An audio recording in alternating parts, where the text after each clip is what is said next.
Bonjour et bienvenue dans la météo du Bitcoin, j'espère que vous allez bien. Aujourd'hui, avec hier, une météo qui a essayé de prendre l'ensemble des paramètres qu'on avait à disposition. Ce marché qui cherche à aller chercher des liquidations dans les 23 500, peut-être 22 000.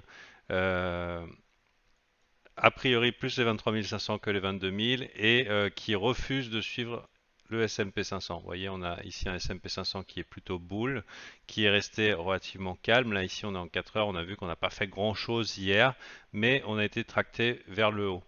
Alors que Bitcoin, Ethereum, non. Vous voyez, on voit clairement la différence, c'est que le marché cherche à faire autre chose et c'est peut-être à nettoyer quelques longues tardifs. Ça ne veut pas dire que c'est bearish, même si mon biais privilégié hier, je vous avais dit, était baissier, on peut constater que la journée d'hier, c'était plutôt une journée on va nulle part, nowhere market, il n'y a rien qui veut. En général, dans ce genre de journée, on garde son risque petit, on prend ce que le marché nous donne et éventuellement on se casse si ça nous prend la tête, ça sert à rien de regarder la peinture séchée. Le marché sera encore là demain. Alors, après cette grosse contraction de volatilité, du coup énorme, on peut s'attendre aujourd'hui à quelques mouvements. La direction de ces mouvements, elle est pas forcément unilatérale. Ça veut dire que pendant ces baisses hier, on a eu une grosse augmentation des open interest sur Bybit. On a quand même un funding qui global qui traîne plutôt du côté négatif, c'est-à-dire que sur cette forte zone, on a eu un funding qui était plutôt négatif et en général, c'est une mauvaise idée de short dans cette zone-là.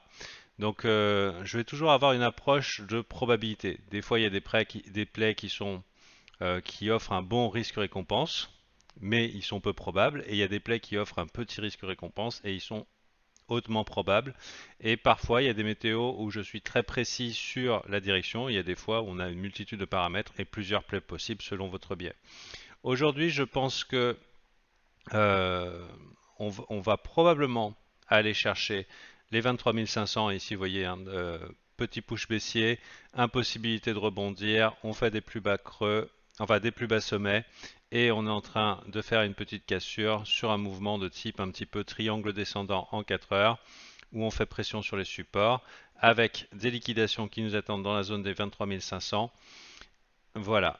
Ça, c'est un comment ça s'appelle? C'est un price action court terme, donc depuis le 15 août, qui est baissier. Mais on a cette histoire du funding, des gens qui ont quand même, euh, qui hésitent à rentrer dans ce Bitcoin, des actions qui sont plutôt haussières. Je vous avais dit que les bears ici étaient plutôt en stress au niveau Bitcoin et probablement attendaient le dip par pitié sur les indices pour que, avec la corrélation, ils arrivent à sortir de leur position. Mais voilà, les bears sont bien là, ils tiennent ici. Est-ce que on va juste aller chercher les stops évidents là? Il est très possible qu'on ait un début haussier comme ça, que ce soit une petite incursion très rapide et qu'on recontinue le price action bull global. Donc, personnellement, je ne déclare pas ici un top, je déclare peut-être une bonne entrée de longue. Bien sûr, il faudrait voir les réactions court terme, comment ça se passe. Est-ce que les gens vont buy le dip, hein, ce que je vous disais, concours de stratégie. Est-ce que les gens vont long avec enthousiasme ici? Si oui, on ira plus bas jusqu'à ce qu'ils se cassent les dents. Pour ensuite probablement revenir repartir, retester ses résistances et pourquoi pas casser. Donc là, les bears, ils ont besoin du coup de main des indices, avec voilà une forte propension à aller chercher ces zones qui me paraissent intéressantes, des zones avec des stops évidents. Il y a ici hein, les stops les plus basiques. Pour l'instant, ici, on est dans un petit range. Il n'y a pas de raison qu'on en sorte tout de suite, surtout dans un price action en daily qui était plutôt bullish. Un jour, ça va s'inverser, mais pour l'instant, c'est peut-être un peu tôt pour déclarer que c'est fini, même si on peut être prudent. Et à cause de, voilà, de ce fait qu'il y a pas mal de gens qui, vous voyez ici le long short ratio qui était plutôt faible depuis pas mal de temps, c'est en train de varier. Il y a des hésitations maintenant qu'on est sous les 25 000. mais les retails ont un petit peu voilà, boudé ce rallye, ou en tout cas manqué ce rallye. Je dirais que actuellement, peut-être petite retirée potentielle pour un long, euh, ça peut faire une bonne entrée et échouer. N'empêche que bonne entrée, réaction, profit au moment où ça fatigue, hein. Ça peut être un déplay potentiel. Personnellement, je suis un trader qui est plutôt court terme, donc je m'adapte à ce que le marché me dit maintenant.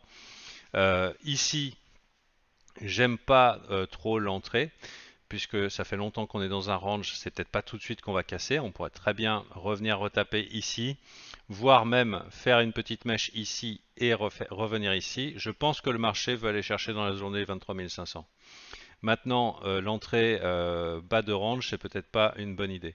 Une bonne idée qui me paraît potentielle, c'est de chercher un long dans cette zone clé en disant ok, on y va, on fait une petite mèche, on fait un petit peu peur pendant que voilà les gens se disent oh là là, mais en fait c'est bearish, ça y est, c'est le top, et on tape un long. Première possibilité, TP1, c'est juste un petit rebond de merde, hein, globalement. Euh, on met son stop à pas beaucoup plus loin, il y a pas vraiment besoin. Ici, on perd les lows.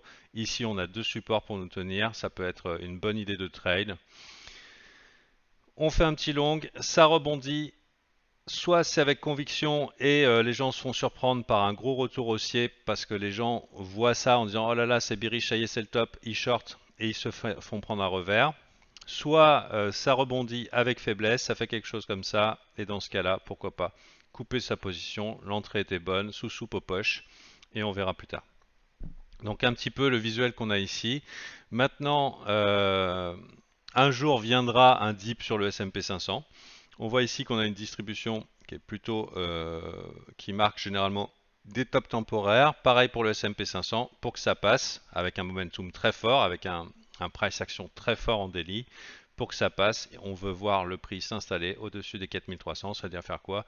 Faire un petit push, accepter et partir. À partir du moment où c'est ça, au bout d'un moment, si les bears obtiennent ce qu'ils veulent, ça veut dire quelques liquidations pour du volume, on pourra les suivre par traction, par corrélation.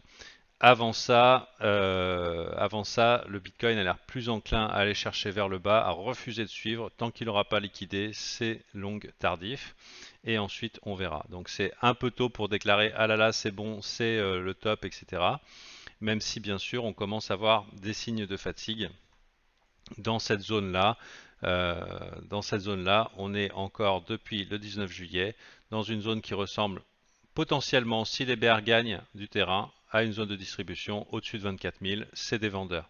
Maintenant, si jamais on repart ici lentement, hein, là je suis dans une price action qui est plutôt daily, si on réaccepte ici et que les bears se font déborder encore une nouvelle fois, eh ben fuck them, hein, j'ai envie de dire. Faudra probablement pas lutter contre le move parce que ça commence à faire beaucoup de vendeurs qui eux aussi sont en train de lutter contre ce price action très fort. Et dans ce cas-là, j'irai une acceptation daily au-dessus des 24 500 et tout.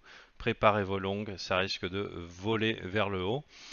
Voilà, avec une entrée peut-être optimale aujourd'hui, qui sait si on va aller chercher ici et on verra. Donc là, si je me propulse en daily et que je regarde ici, petite entrée, pourquoi pas pour faire quelque chose comme ça, voir si ça tient, ça pousse ou pas.